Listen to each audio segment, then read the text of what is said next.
Hello friends, hopefully आप सभी लोग अच्छे होंगे।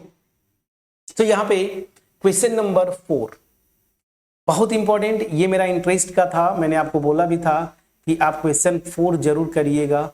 तो क्वेश्चन 4 का फर्स्ट पार्ट क्या बोल रहा है? को इनिशियल। याद करिए, मैंने सब कुछ बता रखा है थ्योरी में। ऐसे वेक्टर्स जिनका इनिशियल पॉइंट सेम होना, ऐसे जा सकता है, ऐसे जा सकता है, कहीं पे भी इनिशियल पॉइंट सेम होना चाहिए। तो यहाँ पे ए बी सी डी ये वेक्टर्स बना के रखे हैं। थोड़ा सा अगर ऑब्जर्व करें आप तो ये देखिए, वेक्टर ए बार यहां से स्टार्ट होता है ऐसे, और वेक्टर डी बार भी देखिए यही से स्टार्ट होता है। कोई इनिशियल हो गए। इसके अलावा और कुछ आता है क्या? तो देखिए, ए का टर्मिनल पॉइंट जहां है वहां पे बी स्टार्ट होता है, ये कोई इनिशियल नहीं हुए। उसी तरीके से बी का टर्मिनल जहां पे है वहां पे सी स्टार्ट होता है, ये भी जो है कोई इनिशियल नहीं होंगे। और सी का टर्मिनल जहां पे है वहां पे टर्मिनल है इस वेक्टर डी का, तो ये भी कोई इनिशियल नहीं हो रहा है। तो कोई इनिशियल ध्यान दीजिए, यहाँ पे यही से ये इनिशियल पॉइंट मान लीजिए अगर ए है तो यही से ये वेक्टर ए बार भी स्टार्ट होता है और डी बार भी स्टार्ट होता है। तो क्या आंसर हो गया? फर्स्ट पार्ट को इनिशियल।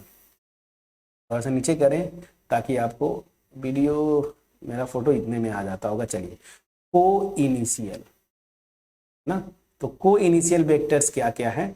तो यहां से देखिए, vector A bar and vector D bar are, D bar are को इनिशियल ना, आर को इनिशियल। चलिए सेकेंड पार्ट, इसका सेकेंड पार्ट क्या बोला? Equal vectors. मैंने याद करिए क्या डिफिनेशन बताया था इक्वल वेक्टर्स का।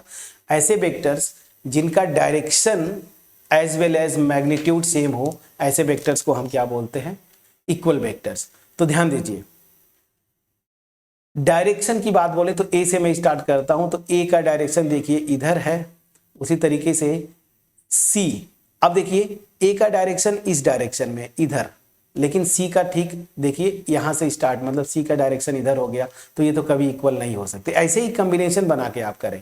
उसी तरीके से देखिए, अब ऑब्वियस सी बात है, ए का डायरेक्शन इधर है, डी का डायरेक्शन इधर और बी का डायरेक्शन भी इधर है, तो ए डी और बी के तो इक्वल हो नहीं सकता, डायरेक्शन और मैग्नीट्यूड। तो यहाँ पे मैं देख रहा हूं दो चीजें। यहाँ पे देखिए बी और डी वेक्टर में जरा देखिए, डी वेक्टर का भी डायरेक्शन देखिए इस डायरेक्शन में है ऐसे, और बी का भी इसी डायरेक्शन में, और मैग्नीट्यूड भी अगर आप देखें ये देखिए तो ये दोनों सेम है। तो दैट मीन्स क्या हो गया? बी और डी वेक्टर्स जो है ना ये इक्वल वेक्टर्स है। तो क्या हो जाएगा? B vector and D vector are equal. ठीक है ना, ये क्या हो जाएंगे? इक्वल वेक्टर्स है। प्लीज बोलिएगा।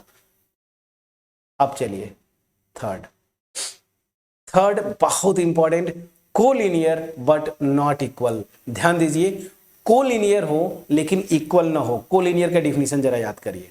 एक लाइन हुआ करती थी और ऐसी, ये लाइन है मेरी, ऐसे वेक्टर्स जो कि इस लाइन के पैरेलल हो ना, ऐसे ले लीजिए, ये ले लीजिए, मैग्नीट्यूड अलग अलग हो सकते हैं, ठीक है ना, डायरेक्शन भी कोई फर्क नहीं पड़ता, सेम हो, एक का डायरेक्शन इधर हो जाएगा, बस कंडीशन ये है कि पैरेलल होना चाहिए इरिस्पेक्टिव ऑफ डायरेक्शन और मैग्नीट्यूड।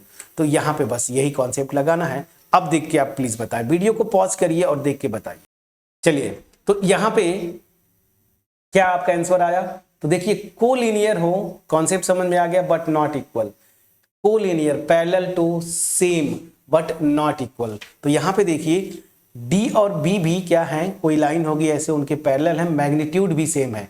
तो मैग्नीट्यूड भी सेम और डायरेक्शन भी सेम, तो ये इक्वल हो जाएंगे। लेकिन यहां पे लिखा है ना इक्वल नहीं होना चाहिए। तो चलिए, बी और डी तो इक्वल वेक्टर्स हो गए, तो ये तो कोलिनियर बट नॉट इक्वल वाले केस में नहीं आएंगे।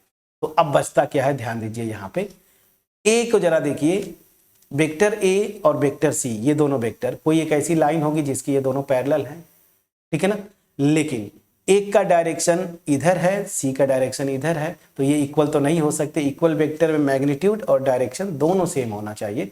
तो दैट मीन्स ये दोनों वेक्टर्स ए और सी कोलिनियर तो हैं लेकिन इक्वल नहीं है। तो क्या हो जाएगा आंसर आपका यहां पे? अगर तो vector A bar and C bar are collinear, are collinear but not equal.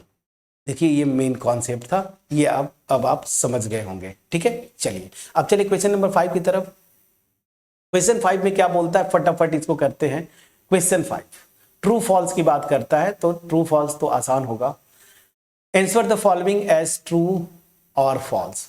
क्या बोला है, vector A bar and minus A bar are collinear. बिल्कुल ठीक है ना, ये ग्राफ समझ जाइए, अलग क्वेश्चन है। ग्राफ तो फिगर जो था क्वेश्चन 4 के लिए था। तो ए वेक्टर, ध्यान दीजिएगा, वेक्टर ए ऐसे जाएगा, ठीक है ना। मान लीजिए ये वेक्टर ए बी है, जिसको मैं क्या बोल रहा हूं, ए वेक्टर ऐसे। तो जो माइनस ए वेक्टर होगा बी से लेके ए तक जाएगा। तो अगर अलग से मैं बनाना चाहूं तो ऐसे कर लीजिए, ठीक है ना। तो बी से लेके ए तक, तो ये बी से स्टार्ट होगा, ए पे फिनिश होगा, मतलब ऐसे डायरेक्शन बदल गया, मैग्नीट्यूड सेम होगा। तो ऑब्वियस ही बात है, अगर ऐसे में बोलूं तो इरिस्पेक्टिव ऑफ डायरेक्शंस, ये देखिए अगर ये मेरी लाइन है तो इसी लाइन के पैरेलल हैं ये दोनों, irrespective of direction and magnitude, तो ये कोलिनियर होंगे। तो ये क्या हो जाएगा, ट्रू है। तो फर्स्ट पार्ट मेरा क्या हुआ, प्लीज चेक करिएगा, फर्स्ट पार्ट मेरा ट्रू हो गया। ठीक है, अब चलिए सेकेंड पार्ट पे। सेकेंड पार्ट क्या बोलता है, यहां पे ये ट्रू हो गया first part. Second part, two collinear vectors are always equal in magnitude. अभी जस्ट बता रहा था यहाँ पे, कोलिनियर में मैग्नीट्यूड और डायरेक्शन मैटर नहीं करता।